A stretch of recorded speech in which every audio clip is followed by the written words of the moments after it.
मोजां लागायबावगोन एबार मबाइल केमेराफ्रा मोजां जासिगोन आरोना मोजां मोजांखौ हगारलांनो नाजाबावगोन आरो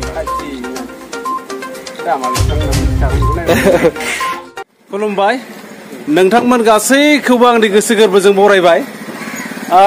आङो दा बे समाव कसुगाव बाजार अमा फिसा फानग्रा बे जायगायावनो राजिब जायलानि साहा दखान दङ राजिब जायला होनबा आंनि लोगो दोगो मेरला मानसिफोरा सिनायगोन आरो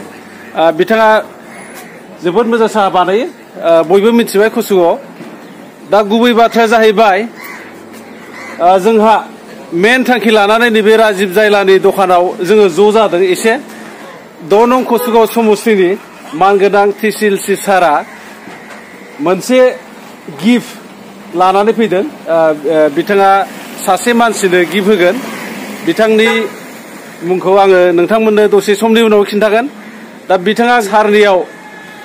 मोनसे बुस्थु बिदोंमोन दा बे बुस्थु बिनायखौ दिनै मोनफुंबाय आरो बिथाङानो जाहैबाय जोंनि बयजोंबो मिथिजानाय सिनायजाखानाय सिनेमायाव गुन्दा मोगथाङाव बिराद मोजां आरो सिनेमायावल'सो गुन्दा बिथाङानो जाहैबाय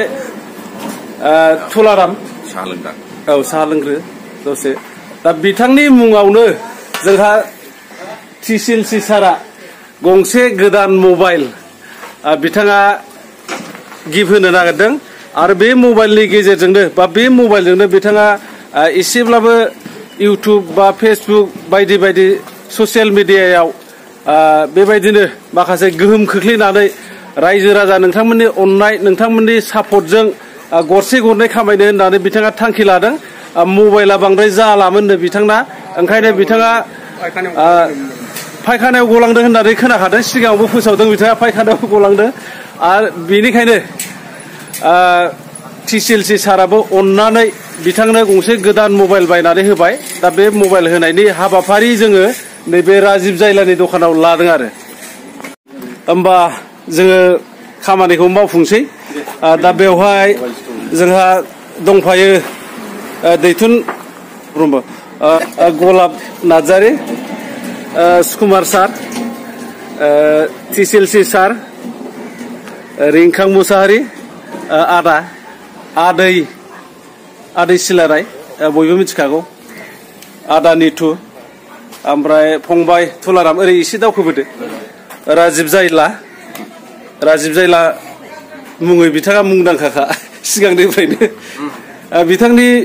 माबायैबो मालाबा भिडिअ लाबोजागोन थुलुंगा होनानै तुलाराम बसुमतारी बिथांनो गंसे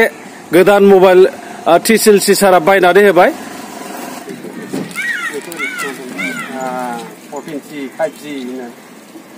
दामा बेसेबां होनना मिथिखागोन दा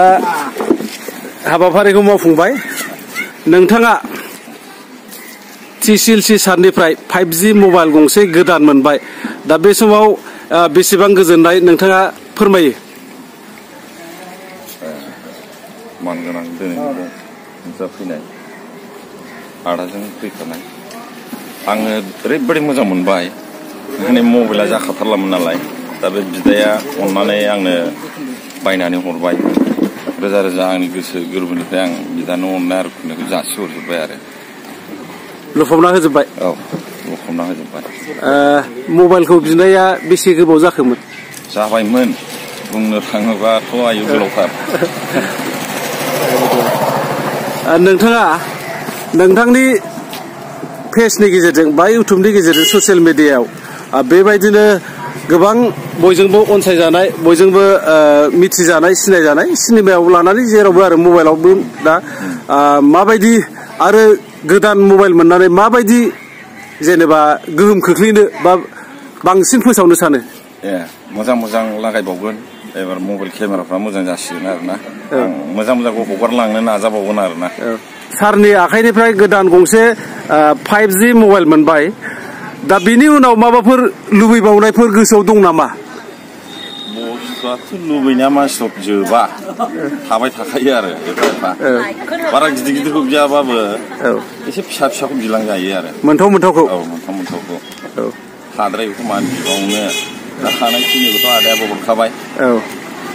दा बिराद गोसोआ गोजोननाय मोनबाय आरो हाखाथारलामोन एकदम बायनोबो हाखाथारलामोन नालाय गोजोन्थों दा बे आदानिसिम आङो बयनोबो खुलुमहरबाय दे गोजोननाय थाबाय होमबा जोङो फिसा हाबाफारि हिसाबै दिनैनि बे हाबाफारिखौ एसेयावनो फोजोबनो सानबाय बिथाङा गंसे गोदान 5G मबाइल मोननानै गोजोननाय मोनबाय आरो बिथाङा गावनि चेनेलाव गावनि रिल्सफोराव साबसिनै आरो बांसिनै भिडिअ हगारबावनो बा होसिबावनो होननानै बा लागायबावनो होननानै बिथाङा फोसावबाय दा बिथांनि चेनेलखौ नोंथांमोना आरो साबसिनै तुलाराम बसुमतारी तुलारामनि चेनेलखौ साबसिनै नोंथांमोना आरो हेफाजाब होबाव मदद होबाव बिथाङाबो आरो गोजौ फारसे जौगानानै जोंनि मोजां मोजां भिडिअ आरो कमेडि बायदि बायदिफोर लाबोनो हानाय बायदि होमबा गोजोनथोंसै